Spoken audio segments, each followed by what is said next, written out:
Hello class, we made it. I'm excited to share my research with you today on Garden Grove as an exemplar of post-war suburbanism. In the 25 years following World War II, Americans recreated their way of life, with millions shifting from the urban centers that centralized the workforce to the suburban areas supported by the availability of automobiles. World War II also created demand for industrial manufacturing on the West Coast, generating entirely new opportunities for people to participate in the Sun Belt migration, following both blue and white-collar work to newly industrialized areas like Southern California. While Los Angeles was already industrialized and developed as an urban area, military entities, defense contractors, and all the businesses that supported them scattered throughout the region, prompting a boom of growth and massive suburban development in Orange County, California. Orange County was officially founded in 1889 after a 20-year struggle to break off from LA County. Garden Grove was established as a crossroads community that eventually attracted farmers, planting numerous types of crops. Those crops brought with them commerce and, in the early 20th century, a centralized downtown. In 1952, the city limit sign read 3,752 for population. By 1960, the sign read 84,417. And so, during that time, Garden Grove incorporated in 1956. My research question was, in what ways did the city and community of Garden Grove exemplify American post-war suburbanism from the 1950s to 1980? To answer the question, I examined local government and business reports, local history publications, archived newspapers, and interviews with local residents.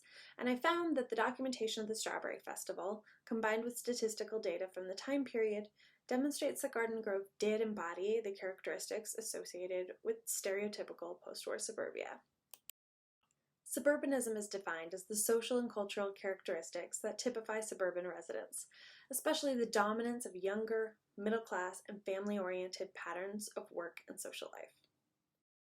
Some of the stereotypical characteristics of post-war suburbanism are homogeneity, particularly in its composition of mostly middle-class, young, white, nuclear families seeking the warmth of a community of like-minded people, politically, economically, socially, and culturally, all situated outside of an urban center.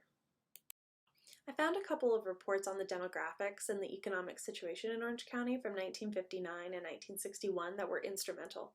They reported that 98.8% of the people in Orange County identified as Caucasian, with the remaining 1.2% representing all other minorities. The Strawberry Festival reinforced this data in that they hosted a redhead roundup contest, which would obviously have been exclusionary of minorities. Garden Grove was also young. Nearly 40% of Orange County was under 18 and roughly 70% under 40. That data makes it somewhat clear already, but the community was made up of young nuclear families, with 75% of households having children. The Strawberry Festival reinforced the stereotype by hosting a diaper derby crawling contest, and with booths hosted by clubs like the Mothers of Twins Club. Economically, Garden Grove presented with a mix of blue and white-collar workers. They made less money in Orange County than people in LA or California at large, but the cost of living was lower and the population was younger. They were also upwardly mobile. Income in the county grew exponentially during the post-war period. Garden Grove's city motto was the city of youth and ambition, which was fitting. Sharon Busch, my mother, whom I interviewed, said it was all people aspiring to make money and have a home. And they did. In 1940, 40% of homes were owner-occupied in Orange County, and by 1965, that number was 63%. There was a tract housing boom in 1955, and there were over 145,000 owner-occupied properties by 1960. That number was nearly 3 times of the 1950 figures. Finding a community of like-minded people was part of suburbanization, and clubs, organizations, and groups helped people connect. They also hosted booths and events related to the Strawberry Festival, and in 1959, 24 civic groups participated, including some of these that you might have heard of before, like the Elks, the Lions Club, and Junior Chamber of Commerce.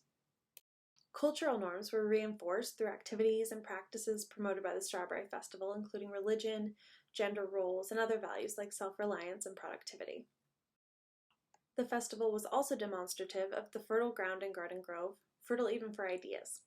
Candidates made the Strawberry Festival a stop on their presidential campaign trails, even Bobby Kennedy, who's pictured here just days before his assassination.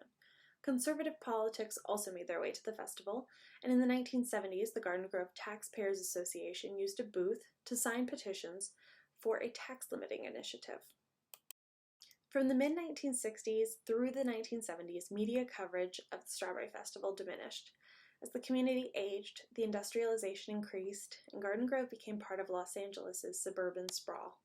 The city transitioned into a post-suburban area. Although the suburban identity of Garden Grove changed in the 1970s, the sources I examined prove that Garden Grove did embody the characteristics associated with stereotypical post-war suburbanism. The community was homogeneous, comprising young, white, middle-class, nuclear families who owned homes and whose lives demonstrated family-oriented patterns in both social and work life.